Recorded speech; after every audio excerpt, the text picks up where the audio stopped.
Today, we are going to start off this room with our interview of John Peel, author of several Doctor Who books, as well as Star Trek and many others. Good morning.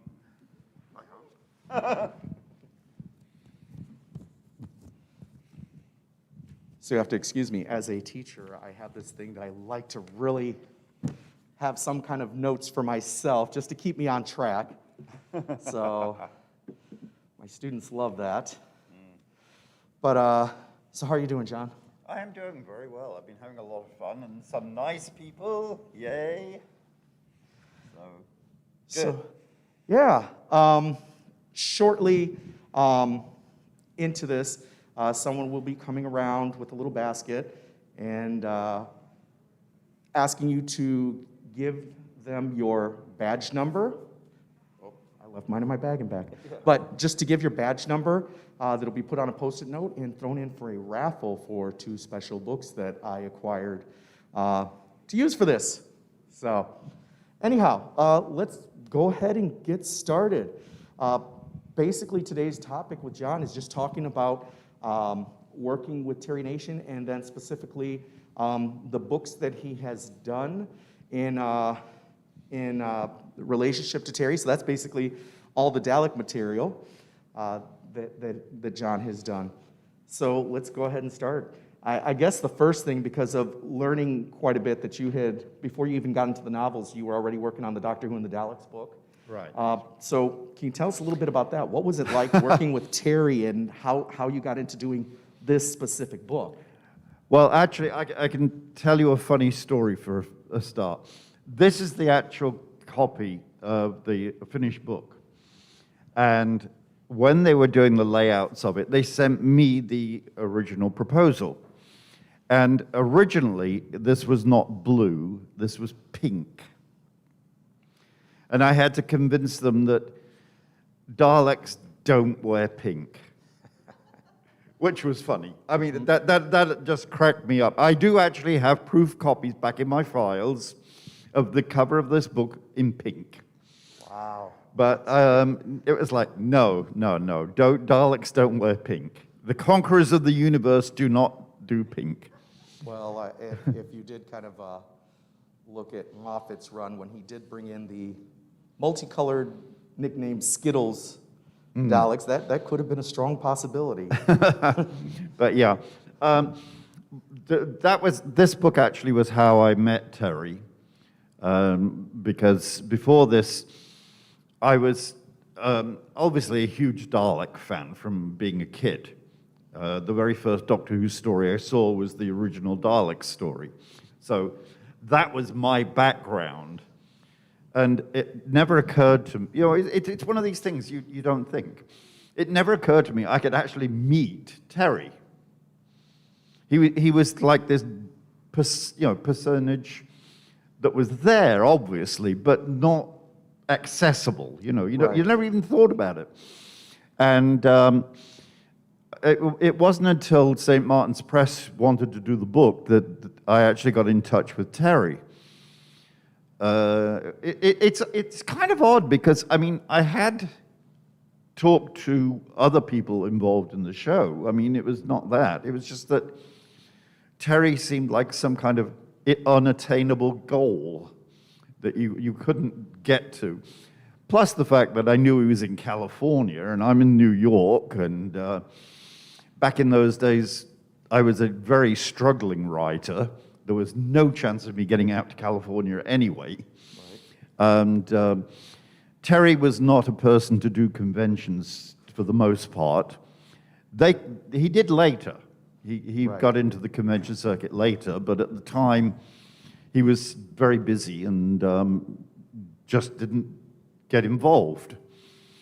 So it never occurred to me I could ever contact him or anything like that. But when St. Martin's Press said, well, we want to buy a book, and, it would be great if we could get Terry to do one.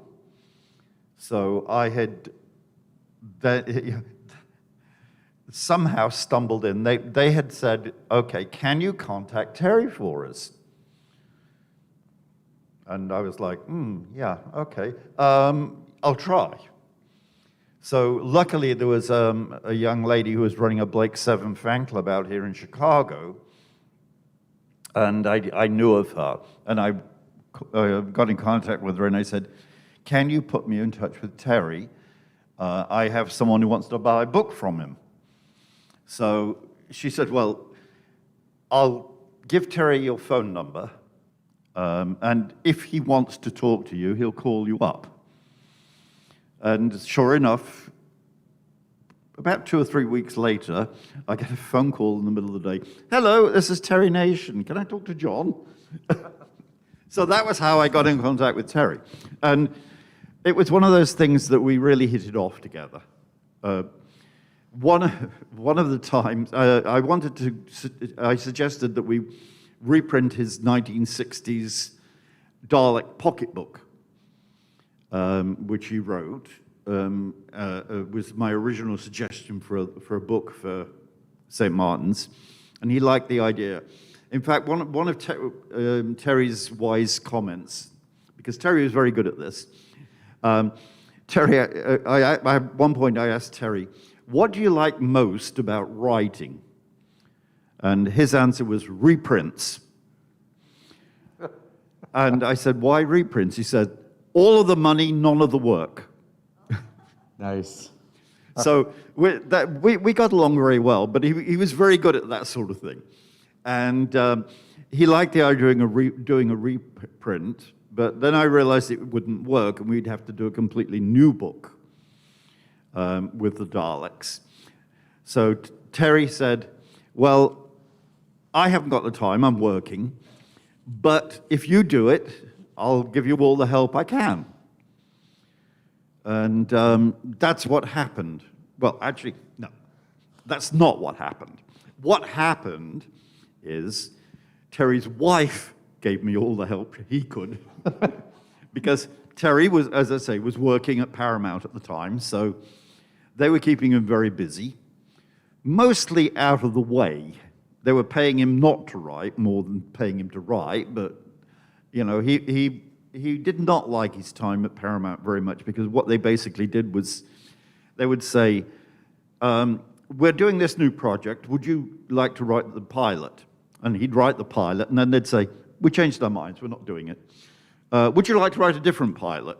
So he spent about 2 years at Paramount doing project after project that never happened. So in the end, he just gave up with them and quit because of that. But they kept him very, very busy because they were paying him, you know, to do the stories. So they felt like they ought to get some work out of him. So he was working very hard and producing nothing, which is, if you're a writer, that's the most incredibly frustrating thing that can ever happen to you. Worse than not selling is selling but not making. So, you know, it was a soul-destroying time. So he was enjoying working with me. Working with me generally involved poor Kate going into the garage, pulling stuff out of one of his multitude of boxes, and sending it to me so that I could use it for the book. And then when I'd get a package in the mail, which I mean, Kate didn't know what was in the packages because she just went in and pulled out anything that had Dalek written on it. So I would get all kinds of strange things in the mail, some of which I could use, some of which I couldn't use, some of which just stunned me, and other bits puzzled me. And then I would call Terry up, and then we'd talk about it, whatever it was. One time, one of the things that she sent me, was a package from Louis Marx. Now, Louis Marx was an English company that made all the little Dalek figures, all the little, wind up and let go Daleks and things. Okay. And she sent me the catalog for 1 year. So I got to see every little Dalek product that was going to be made during that 1 year in like 1965, I think it was. Which was cool, but we couldn't use it because it was all copyright material, and not copyright to Terry, so we couldn't Right. do anything about that. This is what would happen. He would send me various bits and pieces, and I would try and make sense out of them in terms of the book. And then occasionally I would call him up and say, look, Terry, I need some material on whatever thing. And then poor Kate would have to go out to the garage and try and find it in one of these multitude of boxes. Terry's a pack rat. He kept everything. And it was just a very weird business because she wouldn't know where anything was. And Terry's filing system consisted of Dalek 3. And she wouldn't know whether that meant that was the third Dalek story or the third episode of a Dalek story or whatever. It would just say Dalek 3. So she'd send it to me and say, what is this? Is this what you're looking for? Right. So it was a very hit and miss process, but it was a lot of fun. And Terry and I got along very, very well together, which was lovely. I mean, he was a very, very nice person to work with. Tremendous fun. And most of our phone calls degenerated into laughing. Tremendously silly things. And he then told Target Books when they wanted to do the next Dalek novel, you can only have it if you let John Peel write it, because we got along so well. Right. And it was interesting. Terry was always described to me as being a very difficult person.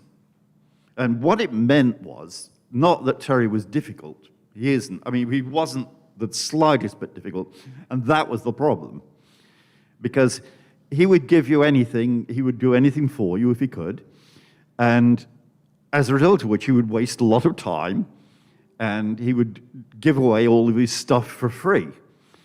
What he had was this agent called Roger Hancock. And Roger's job was to protect Terry from being Terry. Because, you don't make money by giving away things for free and everything. And Roger was a really, really good agent. I mean, like a shark is a really, really good agent, And Roger's job was to protect Terry, his money interests, his personal interests. And what he was afraid of was that people would exploit Terry, that they would take advantage of him. And when I had originally contacted Terry, that was Roger's first thought was, oh my God, it's another fan trying to make money off Terry. So he was extremely wary of me. And this lasted for a good year or more. He was very uncooperative. Not nasty, but he would not cooperate with me. And he would not help very much because he was afraid that I was just exploiting Terry. This only changed, in fact, when we came to do the first Dalek novel. And because I was doing the novel based on Terry's work. So Terry said to me, okay, we do a split of money. I think it should be 60-30, 2/3, 1/3. He says, you take the 2/3, I'll have the 1/3. Because you're doing the work and everything. And I said, no, I think that's a terribly unfair split. It's 50-50. Or else. We're not doing it. So I said, it's got to be 50-50. And I told Roger Hancock, look, this is a 50-50 split. Everything I do which says Daleks, Terry gets half of. And then Roger finally realized that I wasn't trying to exploit Terry, I was trying to work with him. Right. And after that, we got along beautifully. But it was to Roger's job to protect Terry. That was his interest. He wasn't nasty to me, he was protecting Terry. So when it seemed like he was uncooperative, it was because he was looking out for Terry's interests. Once he realized I was too, then it all changed and we got along beautifully. Well, that's great. Yeah.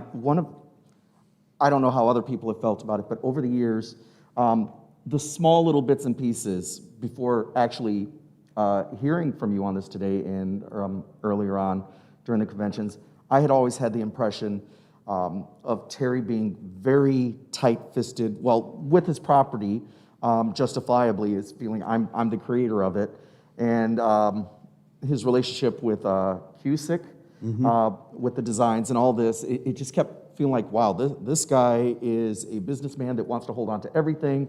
You better watch working deals with him because he is going to work you hard. But it's amazing to hear that that's not really true, and it was his agent. In a lot of ways, to me, I would think, well, that's also a credit to his agent for actually wanting to protect him instead of to use him, like some agents might, you'd hear, would try to actually use the people they're working for. Yeah, Roger was doing his job. Roger was protecting his client and his client's rights and interests. So yeah, Roger was a very difficult person for anybody to deal with because of that. Because his first allegiance was to Terry because he was Terry's agent. Everything after that was secondary. And that's how it should be. That was exactly what he needed to be. And he stopped Terry giving everything away, basically, because Terry would. Terry was very generous, a very outgoing, easy-mannered person, very, very genial and friendly and everything. And I only ever knew him to get angry once in all the years I worked with him. He only ever got angry once. So that was the kind of person he was. So Roger was an absolute necessity to protect him. Right. But it was wonderful working with Terry. When I did the first book, The Chase, that was good. And W.H. Allen loved it. They were very happy with it. And they said, okay, let's do the master plan next. So this was shortly after they'd brought out the War Games. And now the War Games is a 10-part story, and they did it in like 140 pages, which when you think about it, is 14 pages for a half-hour episode. That's crazy. And I said to them, look, I'm not going to do that. I want either a really good, strong-length book like 250 pages, 300 pages, or 2 parts. So they said, okay, fine. Which surprised me. I was all set for a fight. No, okay, fine. What would you prefer? So I said, 2 parts, two books. And they said, yep, okay, no problem. That gives us 2 books to put on the schedule instead of 1. So they're happy, and I'm happy. So I called Terry up to tell him that we've got this 2-book deal. So, and I told him, you know, I told them either a 1 long book or 2 short ones. So Terry says to me, why did you go for the 2 shorter books? So I said, well, honestly? And he said, honestly? I said, yeah, 2 advances. And Terry just collapsed laughing. He was laughing and laughing. And then he said, finally, he says, John, you're finally starting to think like a writer. So that was one of the funniest aspects of that. But I also did it for another reason, but I didn't tell Terry or Target Books that. I could see we were coming to the end of the books. There weren't very many left to still novelize. And I could see that like within a year, they would all be done. So I thought, with a bit of luck, we'll be going into original stories. And I liked the character of Sarah Kingdom. I thought Sarah was a great character. If I split the story in the logical spot with the Feast of Stephen, I can make it as if the two parts of the story are months apart. I can build in a several-month gap, which wasn't there on the show, but it was okay to, it fit. So I thought this way, if we're doing original stories, I can bring Sarah back as a companion. Never happened, actually, but that was why I created that little gap. So we have the possibility of having Sarah Kingdom adventures. Right. But I didn't tell Terry that part. I'm sure he would have loved it if I had told him, but I never did. Well, there's always the opportunity, possibly with Big Finish. They're They're is, starting yeah, to I'm fill sure. in gaps everywhere, Yeah. which are nice. They're going, well, there was a long enough gap here. We could do original stories that would fall in logically and not destroy canon for anybody. Yeah. Well, it's always going to destroy someone's head canon. But for the majority, they're going to go, well, that makes logical sense. There is that gap where we could fill in, which I've been which seeing I them hope starting to do. eventually to exploit. Now, oh my, I just blanked out, even though I have this in front of me. Something you had said. Well, anyway, carrying on a bit, that was the only time, I only ever met Terry in person once. And that was when the Doctor Who and the Daleks book first came out. We were invited to a convention together in Chicago. So we actually met up. Also, there was Jerry Davis, which was kind of... I'm sitting there with two legends, you know, Jerry Davis and Terry Nation, the Daleks and the Cybermen, and having a wonderful time of it. It was just great fun. But as I say, it was the only time I actually met Terry physically. But we talked and talked on the phone for so many times. He was just the easiest person and the most gentle, easygoing man, except twice. And one of them was at that convention. And Terry and Jerry and I were on a panel, and we got the news in. It had just been announced that a certain producer had died. It was the guy who'd produced Blake 7 after Terry had left it. And he had produced the final season of Blake 7, and he'd just died. So we're on the panel, and we're talking, and then somebody comes in and announces his death and said, you know, it's breaking news kind of thing. We thought we'd tell you. He's just died. So Terry and Jerry look at each other. Right. So somebody said, well, how did you guys like working with him? So Jerry says very quickly, let's not talk ill of the dead. So Terry goes, no, let's talk ill, let's tell them the truth. And he launched into you know, what an asshole, what an idiot this guy was. Wow. Jerry's sort of taken aback, and Terry's fuming, because the only one thing that you could ever do to annoy Terry was to screw up his stories. By misunderstanding what he was talking about, what the point was. And he felt that this producer had completely missed the point of what Blake 7 was. So he was really annoyed with him. Wow. And that was it. And that brought Terry's anger to the fore. The only time you could ever annoy Terry was by ruining or misunderstanding what he was talking about.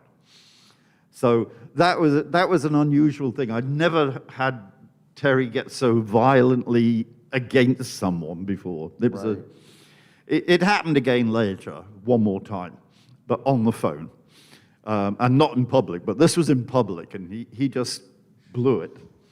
And that's the only time I had ever known him go anything like that. Other than that, he loved people. He loved talking to the fans. He liked meeting people and everything. As I say, poor Roger Hancock had to stop him giving everything away. But other than that, he was just a gentle, nice person to work with. Wow. So now, when you started the actual novelizations of the episodes and everything, what was the process for working on that? For example, the chase. By that point, yes, we had it in existence that you could also watch. But then, like, obviously, Dalek Master Plan, there was only, 1-2 episodes that existed at that point. So what was the process of going through that? Did you listen to any of the audio recordings that were famously saved for us to have those missing stories? Or? Yeah. Well, you have to remember that the audios back in that period, in the 80s, were about 10th generation. Yes. They were audio taped. They'd been taped off the air on the reel-to-reel recorders, but by this point, of course, cassettes had come in. So, and it was fairly easy to duplicate a cassette, but of course, you lose a bit of quality each time. Right. So I was listening to like 8th or 10th generation tapes where you could hardly make a word out. So it was kind of, I got the script in front of me, and these were not the shooting scripts. These were Terry's original scripts, which were changed somewhat before they went on the air. So I was making notes in the margin from what I could hear, what the dialogue was, and checking it against the dialogue in Terry's scripts. Mm-hmm. So it was kind of, not much. And then with a little luck, I would find a reference photograph. Right. But I wouldn't necessarily know what the picture was, because it would just be a tiny little still, usually taken from the snapshots that were taken off air. So even then, I wouldn't necessarily know what I was looking at. Mm-hmm. So I was really working from mostly Terry's scripts. The only time I actually had the on-air scripts were the episodes that Dennis Spooner wrote, because Dennis had sent Terry the finished script.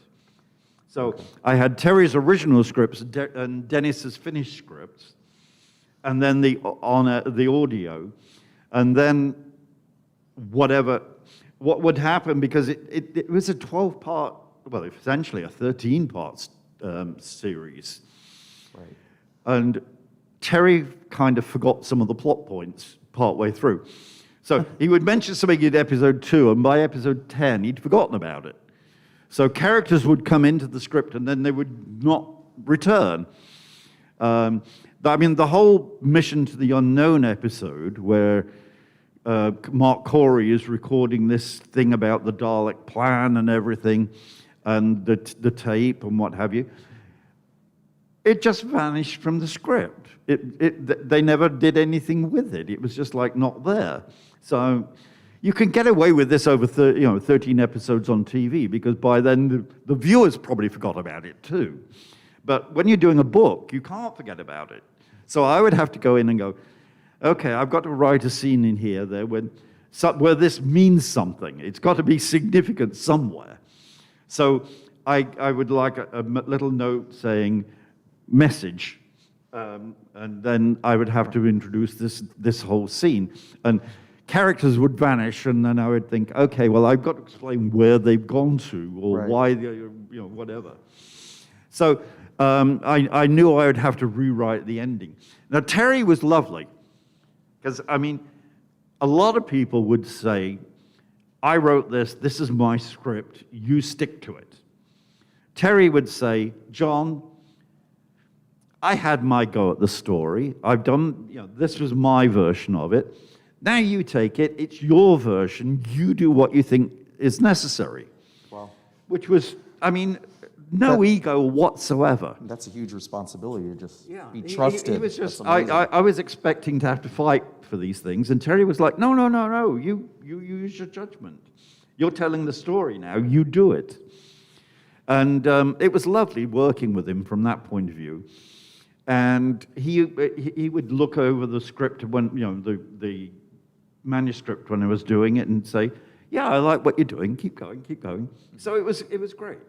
But I would have to keep going, okay, I need something here. And then one of the great things in writing a book is you don't have a budget. Well, not in the sense that you do if you're writing a TV script. I mean, Terry was supposed to pay attention to the fact that the BBC isn't going to fund everything that is in his imagination, but he generally forgot that part. And he would write big scenes in hundreds of Daleks, and the BBC would go 3. That kind of thing. So I could go in and do what the heck I liked, because I didn't have a budget. I didn't have to worry about producing an army of Daleks. I said, there's an army of Daleks, there's an army of Daleks, you know. So I could open the scope up of Master Plan a bit more than they could have ever have done on TV. Right. So I could go in there and say, I can produce a big new scene where he's going through the Dalek manufacturing plant and what have you, that they would never be able to film. But I could do it. So I thought, why shouldn't I? You know, why not add some more complexity to the story, make it a more cohesive whole? So I was able to do all of this, and Terry was having a grand time. He loved it. He especially loved it that I was doing all the work, and he was getting half the money anyway, you know? So he liked that. So kind of going off of that then, how much would you say, I don't know if it's the right word to say, but embellishment, how much of it was yours that you were able to put in when you were doing the extra things, additional background materials like the characters, and suddenly explaining who they are and where they came from and so on, that obviously is not on the screen. Was any of that in any of the notes of Terry's, or was that just completely, okay, I'm just gonna create this person's background history and understand it so I can use a piece of that to explain them? It varied depending on the characters. Some of the characters are just character. Right. For example, Carlton. He just turns up in one episode from nowhere and does a few things with Mavic Chen and then vanishes again. So I had to say, well, who is this guy? What is he doing? What's his job? And everything. And then what am I going to do with him when he finishes and leaves on the page? Right. You know. So that was me. Sarah, on the other hand, being a major character, Terry had a lot of information about. He knew exactly what he wanted with her because she was a major character. Carlton was just a character. We all have them, and you get to a point in the story. You need someone to come in and say, the natives are revolting. You don't need to tell you anything about who he is, what his job is. As long as he walks in and says, the natives are revolting, that's his job. As a novelist, I can't do that. Because, I mean, I have to explain who this guy is, why he came in, where he got his information from, you know. So I could go into the backgrounds of the minor characters, which were completely irrelevant from the TV point of view, but from the story point of view, you need. So he did have a sort of Bible for certain characters, No. even if it wasn't used? No, okay. No. What would happen is he would have, like in the script, it would say, Sarah Kingdom comes in. Sarah is a young lady. She's got this, she's got that. She is driven by whatever. Okay. So that when the actress came in, she would know what the character was. Got you. Whereas the poor Carlton who just walks in and says this information, it doesn't matter what his motivations or anything are. He just has to read the lines. He's not in it very much, so it's not relevant. Right. I know I had to laugh a little bit when I was going through The Chase is a review, going through the novel again, and I'm forgetting the guy's name, but when they ended up on the Empire State Building, suddenly there's this whole description about him and being in his like cowboy outfit and thinking he's looking so cool, Yeah. yet no one else would think he's cool, and just what you went into about him, and oh man, he can't wait to tell his friends what he's seen. I'm sitting here going, wow, that I watched the episode, there's just that like bumpkin on the Empire State Building going, what the heck's going on? Oh wow, nice to meet you. And Daleks, that's it. Yeah. So that was really fun. that was me. That was just purely me because I wanted to, I liked the character even if he was just an idiot that came in and did stupid things and almost got himself killed. Exactly. But to me, you need to round him out a little bit. Right. So, I mean, I want to know who he is and what's going on. In fact, it's kind of funny. I was at a convention one time with a lovely writer named Joan Vinger. I don't know if any of you ever read any of her stuff, but she's very, very talented. And we were on stage and somebody asked a question, and I was saying, I said to her, you know, Joan, do you ever find that you've got a character that's supposed to come in, deliver a message and go away, and you just suddenly discover, I can't let him do that. And you start filling in, and then all of a sudden he's in the rest of the book. And she says, God, all the time. And that's she had the same thing that I did. You can't just bring somebody in and then dump them. They have to have a purpose. They have to have, you start thinking, they've got a background, they've got a life. Maybe they're married, maybe they're gay, you know. And then all of a sudden, they're a character. They're not just a little throwaway line. Right. And then you find you want to know more about them. And then you start liking them as a character. And then you're kind of reluctant to let them go. Right, right. Yeah, but other people, it happens to too, so. Now, when it came down to, as you're saying, you're going back and forth with Terry on this, how did it work in terms of, before it's being accepted for full publishing, the person who would review it? Would that person actually have enough knowledge of Doctor Who to look at this and go, okay, yeah, that's great, versus someone going, wait a minute, this isn't right? Or was it just all between you and Terry, submit it, they just look for basic proofreading and editing and going, okay, that's good, and then they publish it? Yeah, basic proofreading, that was all they did. Okay. In fact, I went back a few years back, I went back to The Chase, and I was looking at it, and I'm going, you know, I honestly don't think they changed more than like 3 words in the entire book. Oh, wow. They just took my manuscript. Well, what they were interested in was having the Daleks on it, because they knew any book with the Daleks in sold about twice as much as any book without the Daleks. So as long as they got the Daleks, they didn't care whether the book was written in crayon. You know, they didn't matter. So Right. they let me get away with whatever I wanted to do. And that was a bad habit.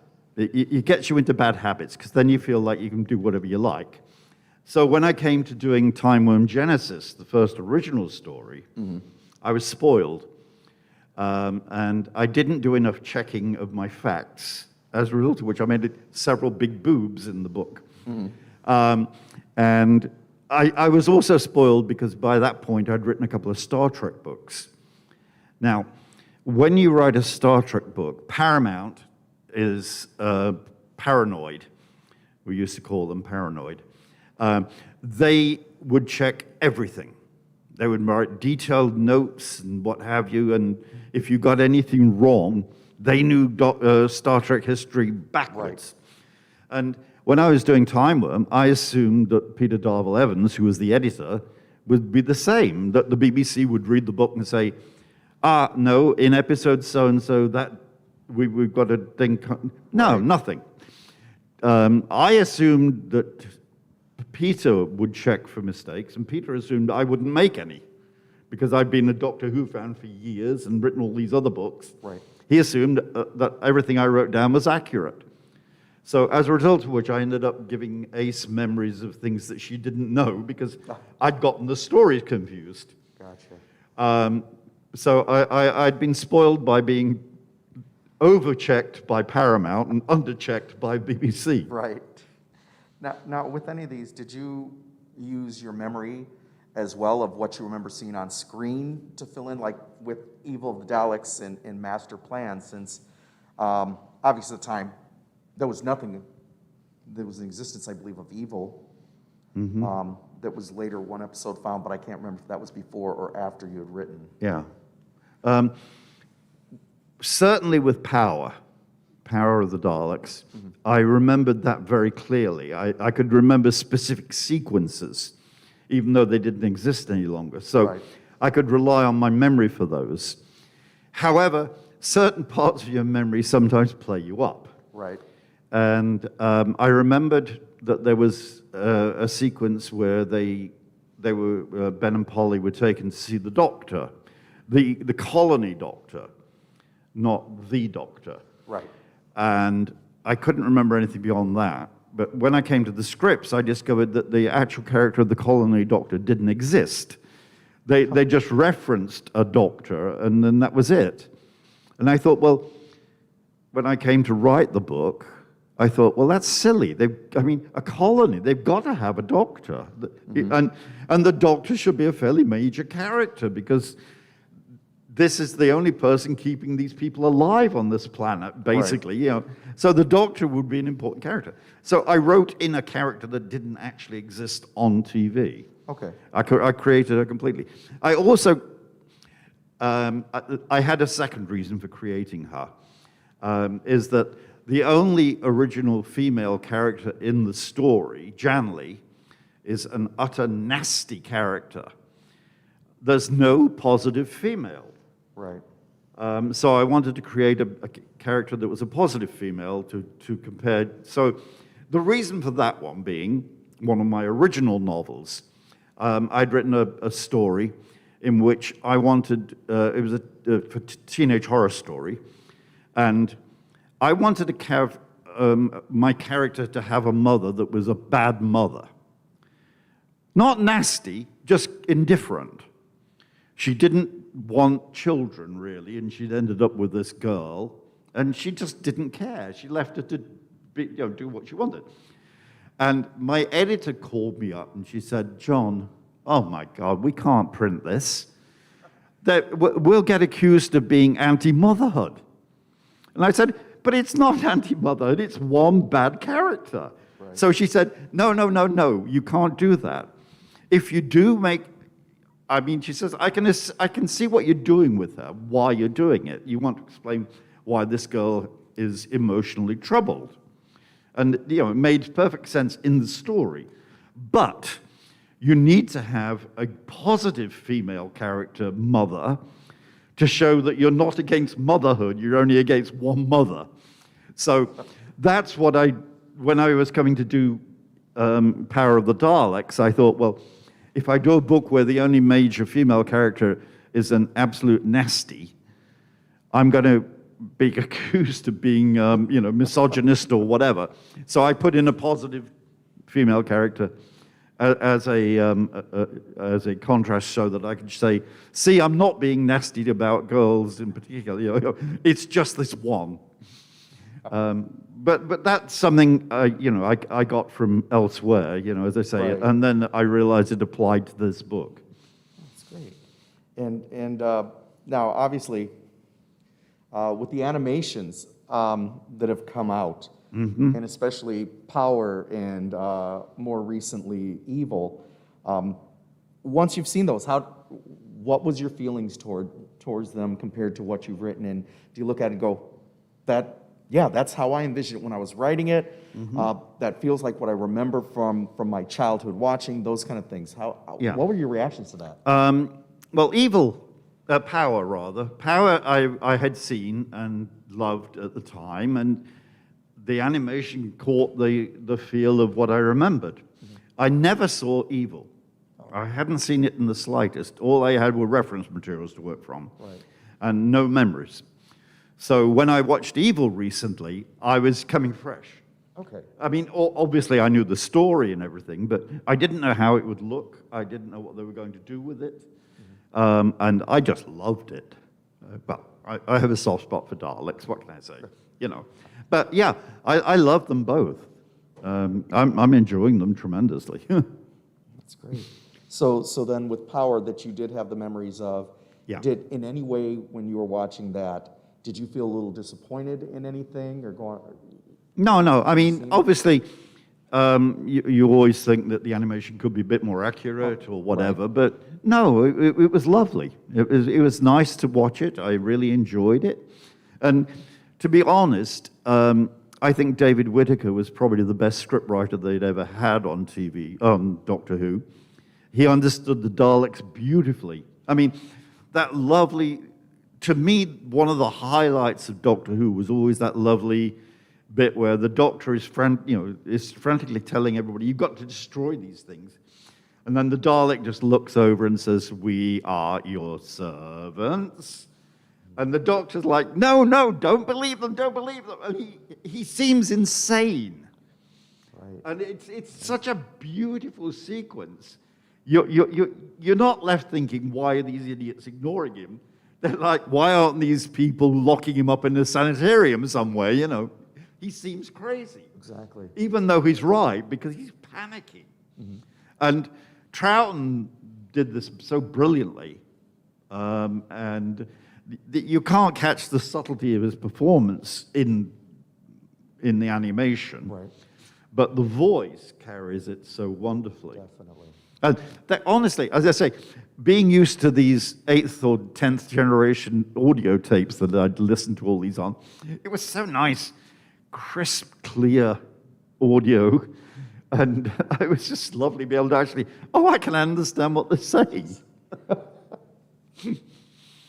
Have you, the way you would talk to actors and going, have you ever watched what you have done? And there's a lot of actors going, no, I absolutely cannot do it. From a writer's point of view, once you've written it, and the fact that you've done this and have created it, and you've probably gone over it numerous times, when it's finally finished, have you ever gone back and actually just read your full, complete, final product, or have you listened to any of the audiobooks of it just to experience it that way and almost, in a sense, maybe critique yourself? Yeah, I don't really go back and reread my stuff too much.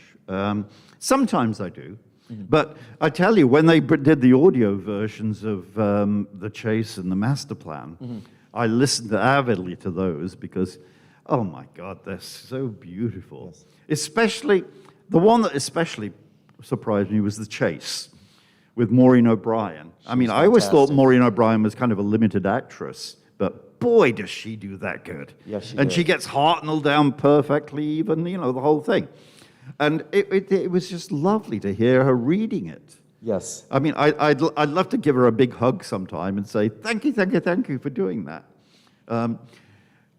I thanked Peter Purvis for his job, but I didn't give him a big hug. No. Now today, through perspective and everything else, would you, if you were to do them today, is there anything you would have changed on what you put down or how you would have gone about it? I try very hard not to try and think of what else I could have done. It's like everything else. You, especially as a writer, once you finish writing it, that's it. You're stuck. I mean, there are some of my books where I would go back and say, I'd really love to do that again, and I would do it differently. Especially, for example, my Avengers novel. There are bits of that I would rewrite very seriously. But it's done. I've finished it. And there's always something new to occupy me anyway, so I wouldn't like to go back and try and change or manipulate what I've done. At the time, it was definitely the best thing I could do. I did the best I could, so, Now, when you went on to War of the Daleks, being the first Dalek story with the Eighth Doctor, how much were you given to be able to help you? I know you had written it in a sense before the movie for the original, what we'd call the classic series now, but when you went back to take your outlines and everything that you had for it to adapt for the Eighth Doctor, how much information did you really have on Paul McGann's Doctor other than just what you saw on screen for the TV movie to try to get the right voice of the Doctor? Absolutely nothing. They gave me nothing. The only thing they told me was he has a continuing companion at this point, Rose. I think it was Rose. Oh, Sam. I think it was Sam. Sam. Yes. Right, Sam. But she's not in your story. So that was all I was told. So I didn't need to know anything about Sam, except she's not in it. And occasionally I have to, they said, just occasionally mention that he's missing her or whatever, or looking for her or whatever. And that's all you have to do. But they gave me nothing to work with as to the character of the Eighth Doctor, zero. All I had was the TV movie. So I was fairly free to do what I wanted with him.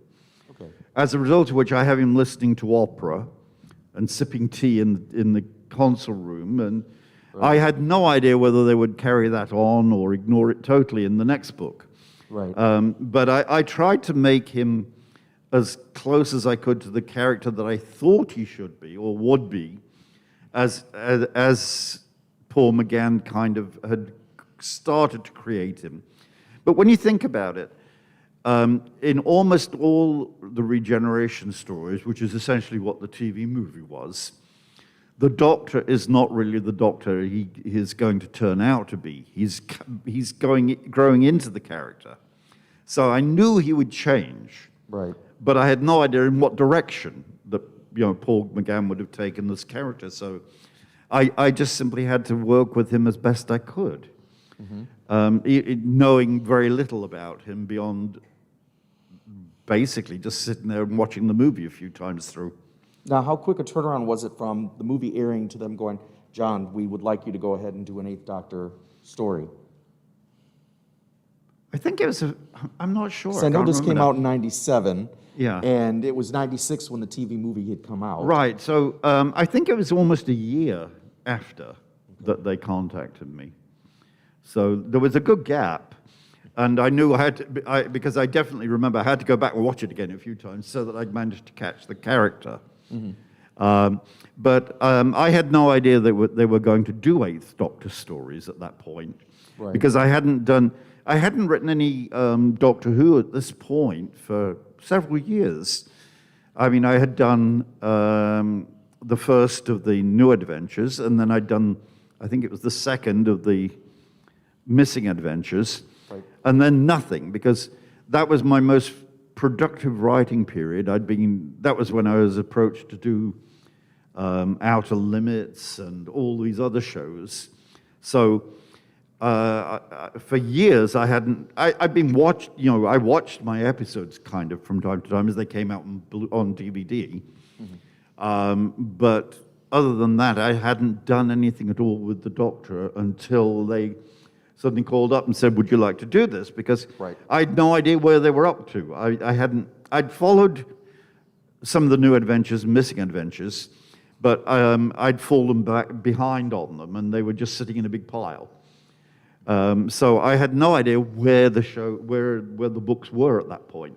Gotcha. And I had nothing to, I hadn't seen any of the other books at this point, because I think there were only like a couple before me.